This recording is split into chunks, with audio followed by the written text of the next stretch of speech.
10 p.m.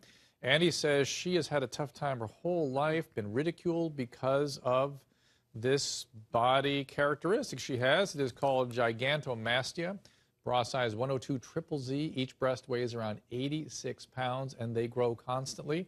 Annie, now, listen, people, I want to take this seriously because you're an example of somebody who has to live with a medical condition that affects your body, and yet people mistreat you because of it. Is that right? True. Every day of my life, when I get up and get ready to leave out my house, I don't know what my day is going to be like. I don't know who's going to attack me or what's going to happen.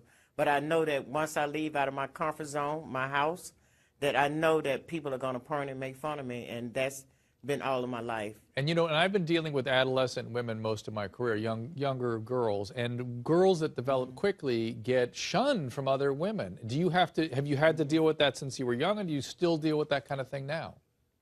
I deal with it today. Women are some of the worst people in the world. You know, I sometimes go and I read things that people say about me on the internet, and it's mostly women that are attacking me and look like they will have some kind of sympathy for me. Not that I'm looking for pity, but I'm just saying, you know, a woman. You know, but men, they stare and point and stuff. But women are some of the worst women in the world. They'll laugh at you. They'll make fun of you. Well, I can imagine, too, your back and neck must give you trouble. No, actually not. That's unbelievable. No. And no, but actually, I grew up at 9 years old.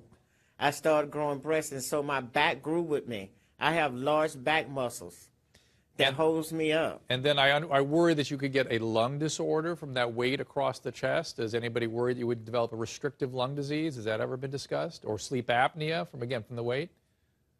No. Okay, no. I do suffer from sleep apnea, yeah. Yeah, I would imagine. Let's take a quick call. Samantha in Ohio. Samantha, you had a comment or a question? Yes, I am a large-breasted woman. It runs in my family, and I have always wanted reduction. Mm-hmm. And I do not know how she can not want reduction done. Well, Samantha, let me say something about the reduction. I'm going to bring a plastic surgeon in here in just a couple minutes and ask him a couple questions. But my understanding of gigantomastia, which is what my guest has, is that sometimes even after the reduction, things grow back. Has anybody mentioned that to you? No, my guest, to Annie? Me? Yeah. Oh, me. I've never thought about it, and if you notice, if you look at me very closely, and you see that I'm still large-chested, and my boobs even look bigger, I've lost 20 pounds since that taping of the strange sex, and my breast is still standing. And when I lose weight, my bottom part gets small, but my top stays big. I've lost 20 pounds since we taped that show. Let's go to Joe in Kansas. Joe? Joe, are you there? Do you ever find anyone to make her some bras? How do you find that, Joe? Annie, is that something difficult?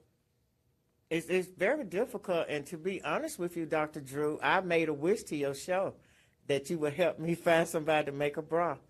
And I guess when I write to people or call people and I tell them the size of my breast, they actually think I'm joking, and I'm very seriously.